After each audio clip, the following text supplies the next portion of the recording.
Hello everyone, welcome to एजुशाला में आपका स्वागत करते हैं। तो आज हम पढ़ने वाले हैं बहुत ही इम्पॉर्टेंट टॉपिक रोलेट एक्ट और जलियांवाला बाग हत्याकांड के बारे में। और मॉडर्न हिस्ट्री का ही हमारा ये पार्ट है, रोलेट एक्ट और जलियांवाला बाग हत्याकांड। सो इस दृष्टि से ये काफ़ी महत्वपूर्ण हो जाता है और हमने ये टॉपिक एनसीईआरटी की बुक से कवर किया हुआ है। तो चलिए देखते हैं कि रोलेट एक्ट की ज़रूरत क्यों पड़ी।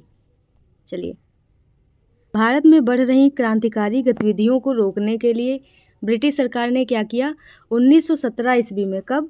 1917 ईस्वी में एक कमेटी का गठन किया जिसकी अध्यक्षता सिडनी रोलेट ने की थी। किसने की थी? सिडनी रोलेट की अध्यक्षता में ब्रिटिश सरकार ने एक कमेटी का गठन कब किया था? 1917 में किया था। और इस कमेटी की सिफारिश पर ही रोलेट एक्ट या रोलेट अधिनियम लाया गया था। कब लाया गया था? 19 मार्च 1919 को रोलेट एक्ट अधिनियम लाया गया था। और इसका लोगों ने विरोध क्यों किया? इसका लोगों ने विरोध इसलिए किया क्योंकि यह बिना वकील, बिना अपील और बिना दलील का कानून था। शक के आधार पर किसी भी व्यक्ति को बिना मुकदमा चलाए उसे जेल में डाल दिया जाता था। इसलिए इसका विरोध लोगों ने जमकर किया। चलिए कुछ इसके इम्पॉर्टेंट पॉइंट के बारे में जान लेते हैं। रोलेट अधिनियम कब पारित किया गया था? तो 19 मार्च 1919 को पारित किया गया था। सिडनी रोलेट की अध्यक्षता में बनाई गई कमेटी की सुझाव के आधार पर इसे पारित किया गया था। कब पारित किया गया? 19 मार्च 1919 को। यह एक्ट अधिनियम सिडनी रोलेट की अध्यक्षता में गठित कमेटी के सुझावों पर आधारित था। इसका वास्तविक नाम क्या था? बहुत ही बार एग्जाम में पूछा गया है, मोस्ट इम्पॉर्टेंट पॉइंट है। इसका वास्तविक नाम था anarchical and revolutionary crime act. क्या था? Anarchical and revolutionary crime act. चलिए आगे बढ़ते हैं। किस उद्देश्य से इसे लाया गया था? इसका उद्देश्य क्या था? भारत में बढ़ रही क्रांतिकारी गतिविधियों को कुचलना। रोलेट एक्ट 1919 में लाया गया था। इसका उद्देश्य क्या था? भारत में जो क्रांतिकारी गतिविधियां बढ़ रही थी इसको कुचलना, आतंकवाद को ख़त्म करना। चलिए आगे बढ़ते हैं। जब ये अधिनियम लाया गया उस टाइम हमारा वायसराय कौन था? Lord James Ford. बहुत ही इम्पॉर्टेंट है ये वायसराय, पूछे जाते हैं जब कोई अधिनियम पारित होता है उस किस कार्यकाल में पारित हुआ, किसके कार्यकाल में पारित हुआ, कब पारित हुआ, ये सारे पॉइंट काफ़ी महत्वपूर्ण हो जाते हैं। तो लॉर्ड जेम्स फोर्ड के कार्यकाल में इसे पारित किया गया था। कब? 1919 में। इस अधिनियम को बिना वकील, बिना अपील और बिना दलील का कानून कहा गया। क्यों कहा गया? क्योंकि शक के आधार पर किसी भी व्यक्ति को जेल में डाल दिया जाता था बिना उस मुकदमा चलाए। और वह ना किसी वकील को हायर कर सकता था, ना किसी कोर्ट में अपील कर सकता था और ना ही दलील अपनी दे सकता था। इसलिए इसे कहा गया बिना वकील, बिना अपील और बिना दलील का कानून। और महात्मा गांधी ने इसे क्या कहा? काला कानून कहा। क्या कहा? काला कानून कहा। चलिए आगे बढ़ते हैं। रोलेट सत्याग्रह 1919। इसके विरोध में महात्मा गांधी ने एक सत्याग्रह चलाया जिसको कहा गया रोलेट सत्याग्रह 1919। रोलेट एक्ट के विरोध में चलाया गया था। किसके द्वारा चलाया गया था? महात्मा गांधी के द्वारा चलाया गया। इस सत्याग्रह का केंद्र क्या था? पंजाब था। रोलेट सत्याग्रह महात्मा गांधी ने 1919 में चलाया था और इसका केंद्र पंजाब रखा गया था। 6 अप्रैल 1919 को महात्मा गांधी के द्वारा देशव्यापी हड़ताल करी गई। क्या करी गई? देशव्यापी हड़ताल करी गई।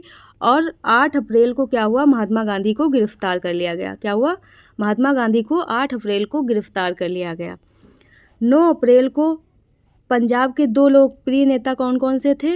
9 अप्रैल को पंजाब के दो नेता थे जो बहुत ही लोकप्रिय थे, डॉक्टर सैफुद्दीन किचलू और सत्यपाल मलिक को गिरफ्तार कर लिया गया। इस सिलसिले में इन दोनों लोगों को भी गिरफ्तार कर लिया गया। आगे बढ़ते हैं। रोलेट एक्ट के विरोध में लगान मत दो या कर मत दो आंदोलन चलाने का सुझाव स्वामी श्रद्धानंद ने दिया था। किसने दिया था? श्रद्धानंद ने दिया था। चलिए आगे बढ़ते हैं। सारे पॉइंट काफ़ी इम्पॉर्टेंट हैं, आप सभी ध्यान रखिए। और अगर आप हमारे चैनल पर नए हैं तो हमारे चैनल को सब्सक्राइब करिए और वीडियो को लाइक करिए। चलिए अब हम देखते हैं जलियांवाला बाग हत्याकांड कब हुआ था। 13 अप्रैल 1919। कब हुआ था जलियांवाला बाग। डेट काफ़ी इम्पॉर्टेंट है, बहुत बार एग्जाम में सिर्फ डेट ही पूछी गई है। कब हुआ था 13 अप्रैल 1919 में। पंजाब के दो लोकप्रिय नेता सत्यपाल मलिक और सैफुद्दीन किचलू की गिरफ्तारी के विरोध में तथा ब्रिटिश सरकार के द्वारा अपनाई गई दमनकारी नीतियों के विरोध में 13 अप्रैल 1919 उस दिन बैसाखी का पर्व था, जो कि पंजाब का बहुत ही इम्पॉर्टेंट त्यौहार है। वो के दिन अमृतसर के जलियांवाले बाग में एक जनसभा का आयोजन किया था और उसमें लोग इकट्ठा हुए थे प्रदर्शन करने के लिए। शांतिपूर्ण तरीके से वहाँ पे प्रदर्शन कर रहे थे और ब्रिटिश सरकार ने क्या किया, शांतिपूर्ण तरीके से प्रदर्शन कर रही जनता पर क्या किया, निहत्थी जनता पर गोलियां चलवा दी और इस सिलसिले में बहुत से लोग मारे गए और घायल हुए। चलिए देखते हैं इनके पॉइंट के बारे में। अब इम्पॉर्टेंट पॉइंट देख लेते हैं। जलियांवाला बाग हत्याकांड कब हुआ था, बहुत ही इम्पॉर्टेंट है, ये डेट बहुत बार पूछी जाती है। 13 अप्रैल 1919 बैसाखी के दिन हुआ था। कब हुआ था 13 अप्रैल 1919 बैसाखी के दिन हुआ था। सभी साथ के साथ ही याद करेंगे। कब हुआ था 13 अप्रैल 1919 को। कहाँ हुआ था, अमृतसर पंजाब में जलियांवाले बाग में हुआ था। कहाँ हुआ था, अमृतसर के जलियांवाले बाग में हुआ था। चलिए आगे बढ़ते हैं। वायसराय, उस टाइम वायसराय कौन था जब जलियांवाला बाग हत्याकांड हुआ था, जेम्स फोर्ड। कब से कब तक ये रहा है, 1916 से लेकर 1921 तक। और जलियांवाला बाग कांड कब हुआ, 13 अप्रैल 1919। उस टाइम जब जलियांवाला बाग हत्याकांड हुआ उस टाइम पंजाब का लेफ्टिनेंट गवर्नर कौन था, माइकल ओ डायर। कौन था, माइकल ओ डायर। इसी के आदेश पर गोलियां चलाई गई थी। क्या हुआ था, पंजाब का lieutenant governor Michael O'Dwyer ने ही आदेश दिया था निहत्थी जनता पर गोलियां चलाने का। चलिए आगे बढ़ते हैं। और अमृतसर का सेनापति कौन था, रेजिनाल्ड डायर। कौन था, रेजिनाल्ड डायर। दोनों में काफ़ी कन्फ्यूज़न है, एक ही जैसे नाम है। तो गोली चलाने का आदेश किसने दिया था, माइकल और डायर ने दिया था। और किसको दिया था, सेनापति। सेनापति कौन था, रेजिनाल्ड डायर। रेजिनाल्ड डायर को आदेश दिया गया था। चलिए आगे बढ़ते हैं। सेना की रेजिमेंट कौन थी, तो गोरखा। कौन सी रेजिमेंट थी, गोरखा रेजिमेंट। कारण क्या था, जलियांवाला बाग हत्याकांड किस कारण के वजह से हुआ, पंजाब के दो लोकप्रिय नेता सत्यपाल मलिक और सैफुद्दीन किचलू की गिरफ्तारी के विरोध में जो जनसभा हो रही थी, इस कारण हुआ। चलिए आगे बढ़ते हैं।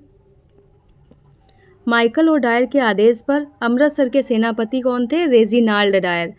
माइकल ओ डायर कौन था, पंजाब का लेफ्टिनेंट गवर्नर था, जबकि अमृतसर का सेनापति कौन था, रेजिनाल्ड डायर ने जलियांवाले बाग में शांतिपूर्ण तरीके से चल रही जनसभा पर अंधाधुंध गोलियां चलवाई थी। चलिए आगे बढ़ते हैं। सरकारी रिपोर्ट के अनुसार 379 लोग मारे गए। और जलियांवाले बाग हत्याकांड की जांच करने के लिए एक कमेटी का गठन किया गया था जिसका नाम था हंटर आयोग। क्या नाम था, हंटर आयोग। और कब गठित की गई, 1919 में। इसमें 5 अंग्रेज सदस्य थे और 3 भारतीय सदस्यों को रखा गया था। और इस कमेटी ने माइकल और डायर को निर्दोष बताया था। इस कमेटी ने माइकल और डायर को निर्दोष बताया। जलियांवाला बाग हत्याकांड में हंसराज नामक एक भारतीय था जिसने किसका सहयोग किया था, माइकल और डायर का सहयोग किया हुआ था। इसे कह सकते हैं देश का गद्दार था। जलियांवाला बाग हत्याकांड के विरोध में गांधी जी ने, जमनालाल बजाज ने, रविन्द्रनाथ टैगोर ने और शंकरन नायर ने अपनी अपनी उपाधियां और पद त्याग दिए थे। तो महात्मा गांधी ने केसर-ए-हिंद की उपाधि को त्याग दिया था। जमनालाल बजाज ने राय बहादुर की उपाधि को त्याग दिया था। रविन्द्रनाथ टैगोर ने सर या नाइटहुड की उपाधि को त्याग दिया था। शंकरन नायर कौन थे, वायसराय की कार्यकारिणी परिषद में एक सदस्य थे और इन्होंने कार्यकारिणी परिषद से इस्तीफा दे दिया था। क्या कर दिया था, इस्तीफा दे दिया था। चलिए आगे बढ़ते हैं। ऊधम सिंह एक क्रांतिकारी थे और इन्होंने मार्च 1940 में लंदन में माइकल और डायर की हत्या कर दी थी। कब करी, 1940 में